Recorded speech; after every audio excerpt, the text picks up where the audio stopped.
அன்பு மிகுந்த தமிழ்ச் சொந்தங்களே வணக்கம். நான் உங்கள் திருமாவளவன் பேசுகின்றேன். நெய்வேலி சட்டமன்ற தொகுதியில் போட்டியிடுகின்ற உங்களின் அன்பை பெற்ற திருமாவளவனாகிய நான் இந்த மக்களுக்கு ஆற்றிய பணிகளை பற்றி உங்கள் முன் ஒரு சிலதை பேச விரும்புகின்றேன்.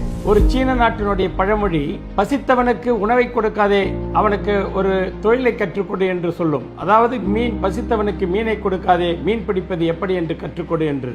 அதை போன்று அடித்தட்டு வர்க்கத்திலே இருக்கக்கூடிய சமூக மக்கள் முன்னேற வேண்டும் என்று சொன்னால், உன் சமூகம் முன்னேற வேண்டும் என்று சொன்னால் முதலில் உன் சமூகத்திற்கு கல்வியை கொடு என்று சொன்னார்கள். அதை போன்று நான் இந்த ஏழை எளிய அடித்தட்டு மக்களின் வறுமை நிலையில் இருக்கின்ற மக்களுக்கு, இந்த பகுதி வாழ் மக்களுக்கு கல்வியின் மூலமாக எதிர்கால வாழ்வியலை அவர்கள் சிறப்பாக அமைத்துக் கொள்வதற்கு, பொருளாதாரத்தை அடைவதற்கு, பொருளாதார மேம்பாடு அடைவதற்கு, சமூக அந்தஸ்தை பெறுவதற்கு, அவர்கள் எல்லா வகையிலும் சமூகத்தோடு போட்டியிட்டு வாழ்வதற்கு, தகுதியோடு வாழ்வதற்குரிய வழிவகையை செய்து கிட்டத்தட்ட 25 ஆண்டுகள் காலத்திற்கு மேலாக மருத்துவர் ஐயா இலவச பயிற்சி முகாம், டிஎன்பிசி இலவச பயிற்சி முகாம் என்பதை ஒன்றை நிறுவி கடலூரிலே நான் 10 ஆண்டு காலம் தொடர்ச்சியாக ஏழை எளிய கிராமப்புற நடுத்தர மக்களின் வாழ்வாதாரத்தை மேம்படுத்துவதற்கு முற்றும் முழுவதும் இலவசமாக பயிற்சி அளித்தேன். அந்த பயிற்சியில் அரசாங்கம் கேட்கின்ற தகுதி இருந்தால் போதும்.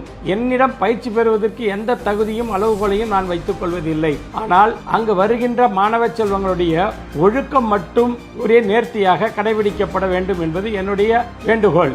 இப்படி அந்த பகுதியிலே வாழுகின்ற, கிராமப்புறத்திலே வாழுகின்ற ஏழை எளிய சாதி சமயமற்ற அடித்தட்டு மக்களுக்கு கல்வி அளித்ததன் மூலமாக போட்டித் தேர்வுகளிலே அவர்களை பங்கு பெற செய்து தொடர்ச்சியாக அவர்களுக்கு மோட்டிவேஷன், உற்சாகம் மூட்டி, உங்களாலும் முடியும், உங்களாலும் வெற்றி அடைய முடியும், இது ஒன்றும் பெரிய விஷயம் இல்லை என்று 3-4 அட்டம்ப்ட்களை தொடர்ச்சியாக எழுத வைத்து அவர்களுக்கு தேவையான உணவிலிருந்து டீ, பிஸ்கட், காஃபி, வடை இப்படி போன்ற ஸ்நாக்ஸ்லாம் கொடுத்து, ஏன்னா சாட்டர்டே சண்டே தான் அவங்களுக்கு ஸ்பெஷல் கிளாஸ். அன்னைக்கு தான் சின்ன சின்ன நிறுவனங்கள், நாங்கள் ஜவுளி கடையில் வேலை செய்கிறவங்க, எஸ்டி பூத்தில் வேலை செய்கிறவங்க, ஜெராக்ஸ் கடையில் வேலை செய்கிறவங்க, இப்படி அடித்தட்டு உழைக்கும் வர்க்கமாக இருக்கின்ற வேலைக்கு போறவங்க, பல நிறுவனங்களில் கூலி வேலைக்கு போறவங்க, அவர்களையெல்லாம் அழைத்து வைத்து டிஎன்பிசி குரூப் 1, குரூப் 2, குரூப் 4 வரைக்கும் பாடம் நடத்தி, அதில் பல இளைஞர்களும் பல இளம்பெண்களும் இன்றைக்கு வெற்றி பெற்று இன்னைக்கு ஆட்சி அதிகாரத்தில் கெசட் ஆபீசர் என்று சொல்லுகின்ற ரேங்க்ல அவர்கள் இன்னைக்கு பிடிஓவாகவும், தாசில்தாராகவும், இன்னைக்கு டிப்டி தாசில்தாராகவும், டிப்டி பிடிஓவாகவும், அதே மாதிரி சேல் டாக்ஸ் ஆபீஸிலும், ட்ரெஷரியிலும்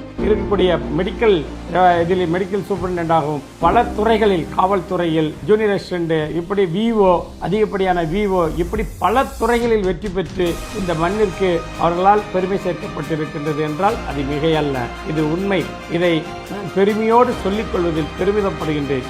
ஏழை எளிய அடித்தட்டு மக்கள் வர்க்கம் இன்றைக்கு ஆளுகின்ற வர்க்கமாக, ஆட்சி அதிகாரத்தை குலோச்சுகின்ற வர்க்கமாக, அரசு அதிகாரிகளுக்கு சம்பளம் போடுகின்ற அதிகாரமிக்க ட்ரெஷரி போன்ற பதவிகளிலும், டிப்டி செக்ரட்டரியேட்டில் போன்ற பதவிகளையும் இவர்கள் அலங்கரித்துக் கொண்டிருக்கின்றார்கள் என்று சொன்னால் நான் உண்மையிலே பெருமகிழ்ச்சி அடைகின்றேன். என்னுடைய வாழ்நாள் பலனை அடைந்ததாக எண்ணுகின்றேன்.